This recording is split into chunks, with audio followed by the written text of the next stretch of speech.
First off, I want to welcome everybody to the Tarpon Basin Association's 25th anniversary celebration.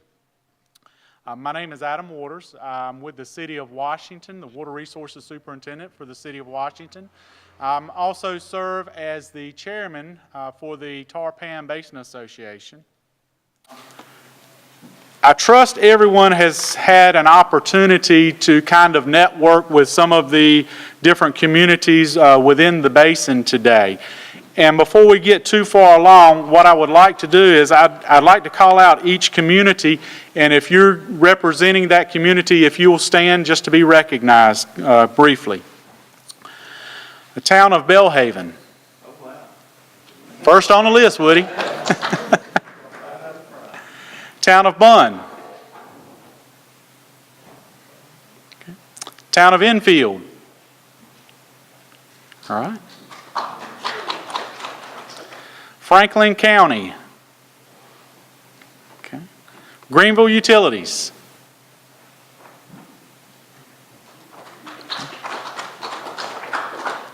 Town of Lewisburg. City of Oxford. Town of Pine Tops.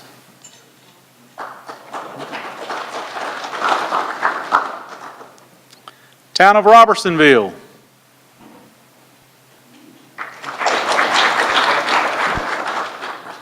City of Rocky Mount.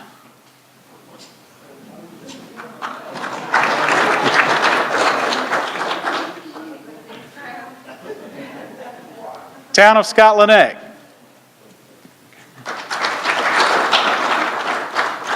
Town of Spring Hope.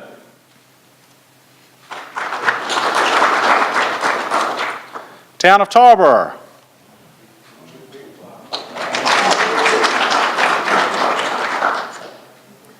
Town of Warrington.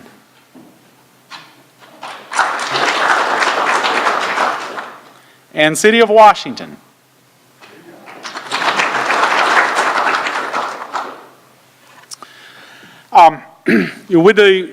With the association reaching the milestone of 25 years of existence, we felt it was a good time and a good opportunity to get all the communities together and to recognize some of the accomplishments the association has achieved during that 25-year period, and as well as get together with some of the regulatory community and take the time to recognize and tell a brief history of how the association got started. And I'm glad to see Mr. Blount has arrived to share with that history some.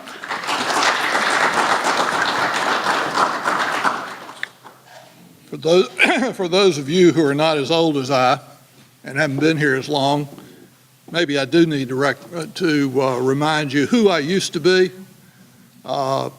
10 years ago, I was the Director of Water Resources for the City of Rocky Mount.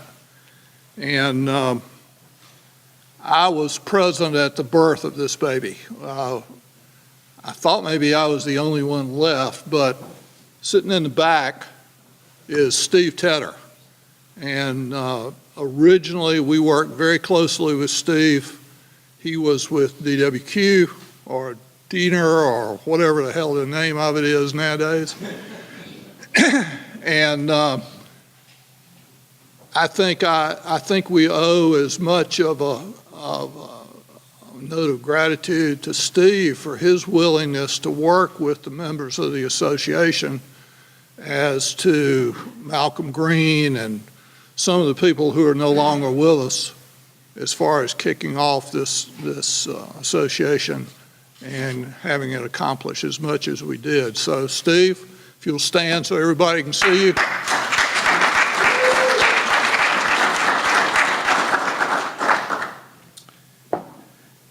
In the late 1980s, for anybody that's old enough to remember that, most of you are probably in high school, the Tar River estuary, and that's estuary is that part of the river that's east of downtown Washington where it gets big and wide and slow, was undergoing significant water quality problems. There were algae blooms that would cover the surface of the water with with algae. There were periods of very limited dissolved oxygen. The submerged grasses in the shallow water were dying out. And worst of all, there were fish kills. Thousands of fish dying and washing up on the banks. All these changes indicated that there were being discharged to the river more nutrients, nitrogen and phosphorus, than the ecology of the river could handle. In 1989, citing these indicators, Department of Environmental and Natural Resources, acting under the authority and the direction of the Environmental Management Commission, designated the Tar-Pamlico Basin as a nutrient-sensitive water. For those of you who are not in the wastewater business, all the streams of the state are classified. I think trout waters might be the cleanest, highest level, all the way down to totally impaired swamp water. But nutrient sensitive is one of those classifications, and it implies that if you don't do something in a hurry, it's going to get worse. As a part of the changing of the classification, the EMC required that a management plan be developed by a DENR to try to prevent these waters from further degradation. The plan had to be flexible enough to work basin-wide, and it was supposed to be site-specific. Well, the catch to that is DENR didn't have any legal control over anything site-specific except wastewater plants. Because of the way the Clean Air Water Act was set up, all the wastewater plants had a permit. Permit had limits in it, and DENR was designated as the policeman to make sure that we met the requirements of our permit. And so their site-specific strategy was to include in everybody's wastewater permit limits on the amount of nitrogen and phosphorus that could be legally discharged into the river. Just a brief technical note, wastewater plants are really wonderful things. You know, if you look at what for 1,000 years we did with our waste, and then know that in the last 100 years we've come as far as we have. They're really marvelous facilities, but they won't do what they're not designed to do. And in our basin, there were, at the time of the declaration of nutrient-sensitive waters, there was only one plant in the basin that was designed to remove nutrients. We did a rough estimate on the capital costs that it would take to retrofit the remaining wastewater plants in the basin. And that estimate was somewhere in the neighborhood of $50 to $100 million. And that's a real big unfunded mandate. So, not long after that, Greenville Utilities was working with a man named John Hall. John was a former engineer with EPA and had since then gotten his law degree and was practicing out of Washington, D.C. He had worked with EPA earlier on in establishing nutrient trading programs for the Chesapeake Bay and for Long Island Sound. He agreed to come down and meet with us, and I think there were people there from Rocky Mountain, Washington, and Greenville. And he urged us to form an association to unite the basin treatment plant people so that they could present a united front and go to DENR and say, hey, we've got to work out a solution that doesn't cost $50 million. Malcolm Green was the head of Greenville Utilities at that time, and he and I took on the mission of getting the word out to all the treatment plants. So our way of getting the word out was to talk to the political people, and we went to council meetings from Belhaven to Oxford and told them what we thought the problem was and how we thought that it ought to be addressed. And apparently we made some progress, since from the beginning 12 members joined us in forming the association. Diener agreed to meet with us. I think Steve was probably the most influential person in that. We discussed, negotiated, passed faxes back and forth, spent a lot of time going to Raleigh and sitting in the conference room on the 9th floor, I believe, of Diener Building. And by late 1991, now remember this started in 1989, so by late 1991, we had an agreement that had been reached between the association, Diener, and two of the environmental groups that were active in the basin at the time. The agreement was presented to the Environmental Management Commission in February 1992, and it covered actions in the basin from 1990 to 1994, and we call that Phase 1.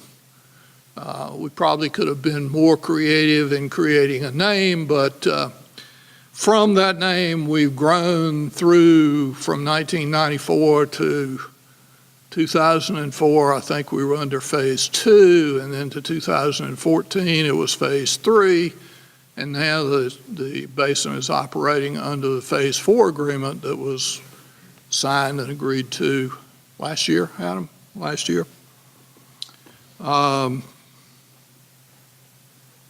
Anyway, for what it's worth, I think the association can take a lot of credit in being able to say that the river and the estuary are a lot cleaner than they were in 1989 when we started. So where does the Basin Association go from here?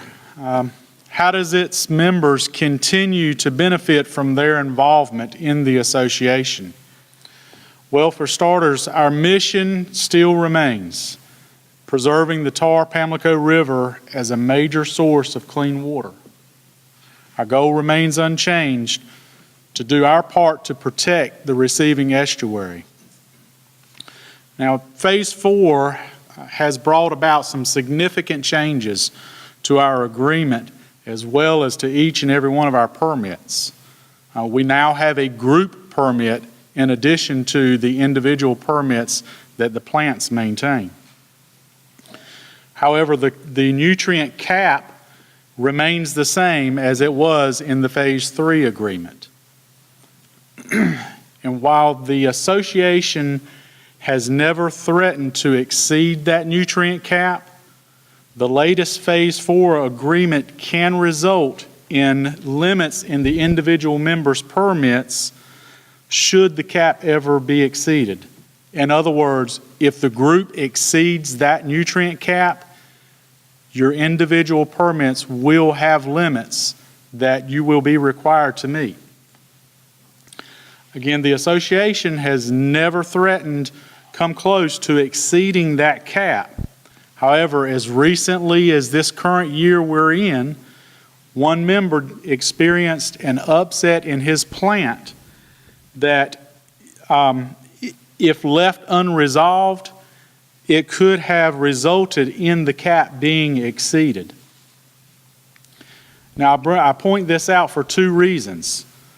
First, the member, through its membership in the association, was afforded the time to resolve the issue that they had within their plant without the fear of regulatory consequences because it didn't have nutrient limits in its permit. The second reason I point this out is what happens if a member such as this does not take corrective actions in a timely manner.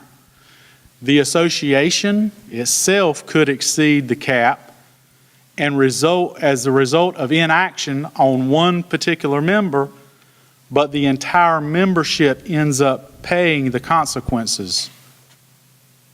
Now, under the current system, our current bylaws, the only vehicle that is in place to deal with a member that is coming close to causing the entire group to exceed its cap would be to vote that one particular member out. And by the time the entire membership finds this out, they could exceed the cap and the damage be done and everybody be under the individual limits of the permit, of their individual permits. It's for this reason that the association is working to update the current bylaws. This will allow a mechanism to be put in place that can address and deal with an individual member that is coming close to causing the entire membership to exceed its cap and threaten the integrity of the entire group.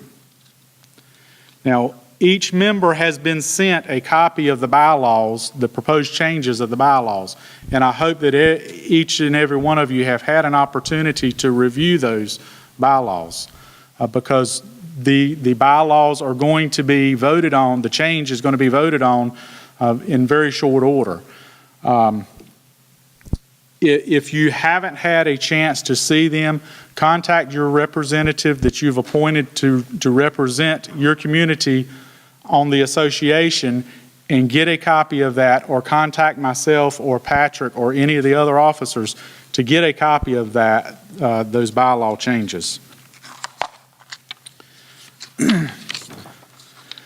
Now that brings us to member involvement. It is so very important that each community represented here and the communities that are not represented here be involved in the association business. A lot of faces that I see out here today, I see at the meetings. Some faces are new to me and I welcome you and glad you could come today. But there are a lot of communities that are not represented here today that are members of the association. And if you have contact with any of those members, please tell them, let them know how important it is to be involved in the association.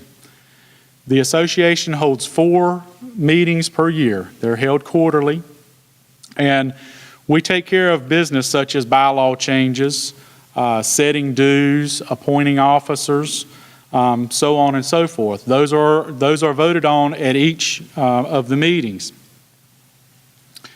We also get updates on pending regulation changes, monitoring coalition updates, status reports on the health of the basin, and so on. So a lot of information is passed here. So again, your involvement, your community's involvement in these meetings is very important. Now, no one member, each member has one voting representative appointed to the association. So each member, whether your community serves 1,000 people or it serves 100,000 people, your voice is the same. Your vote is equal on the association.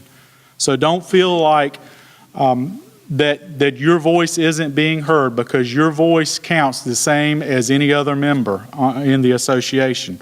And you have just as much influence in the association process as anyone else.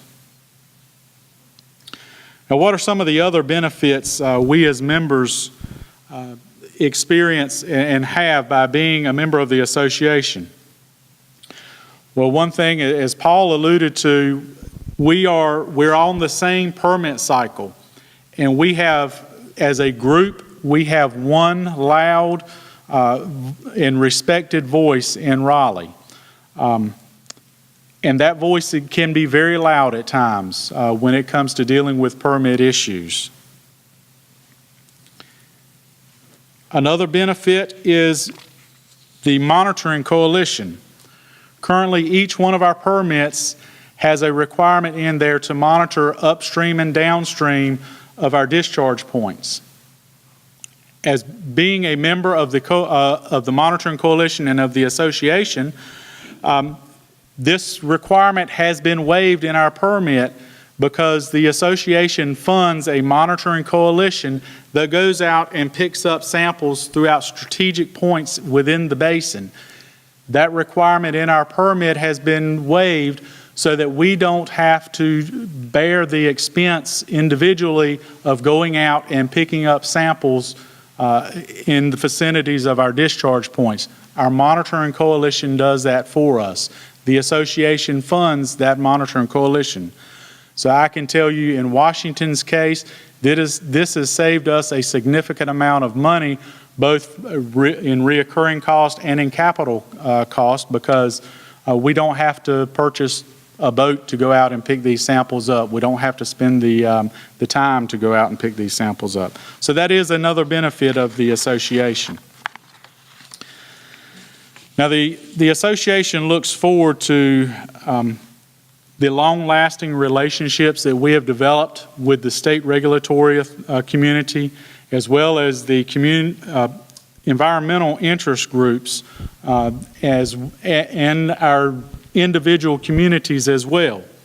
We hope that Phase 4 and Phase 5 and Phase 6 and beyond is successful at accomplishing the goal that we set out originally 25 years ago to accomplish, and that is to protect the estuary and to be a source of clean water throughout the entire basin.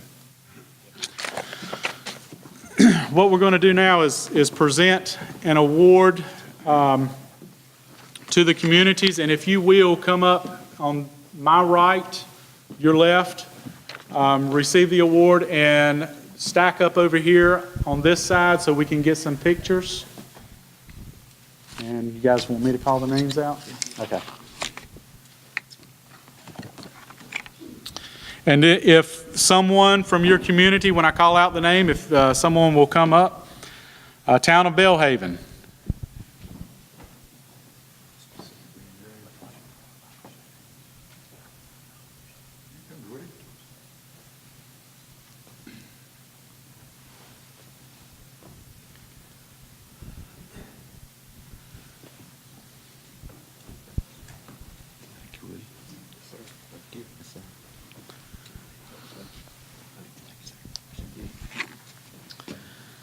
Town of Bunn,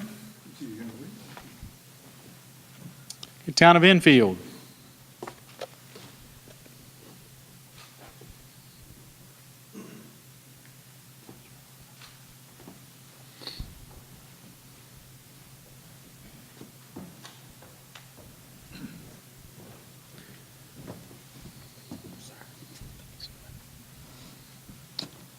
Franklin County,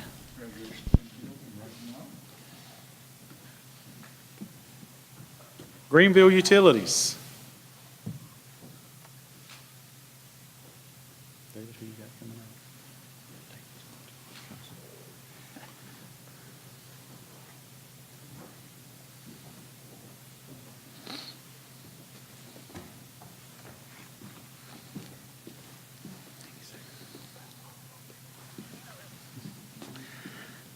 Town of Lewisburg, City of Oxford, Town of Pine, I'm sorry.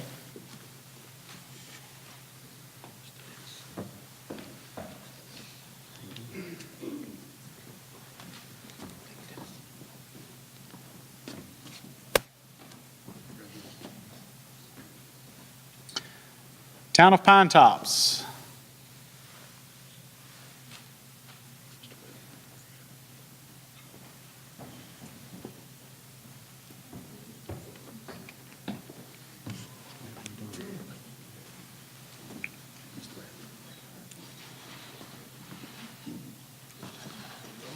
Town of Robertsonville.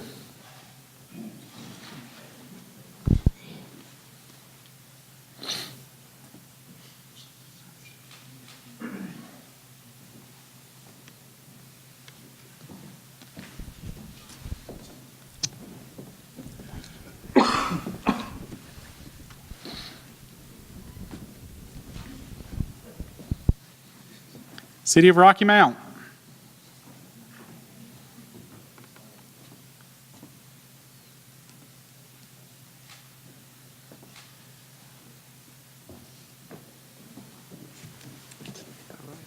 Thank you.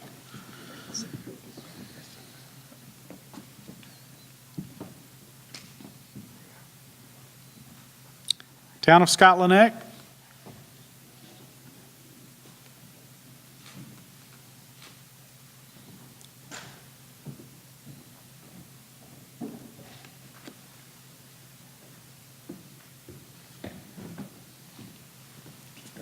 Thank you.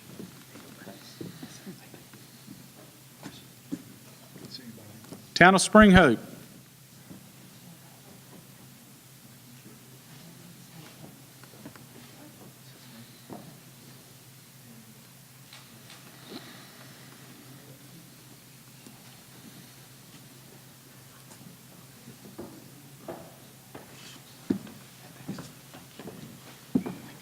Town of Tarboro.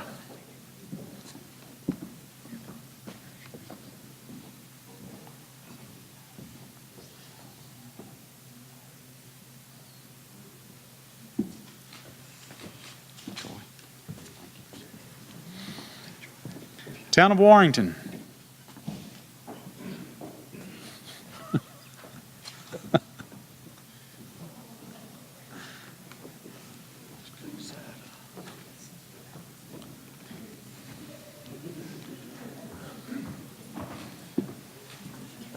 Thank you. City of Washington.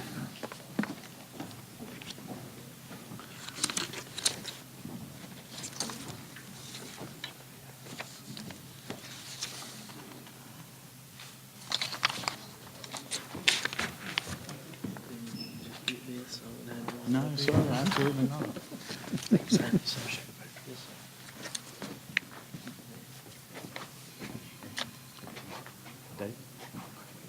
First of all, let me thank those that worked so hard to put this event on. Amanda James, Patrick Bone, Hope Wooler, Jason Manning. Thank you all.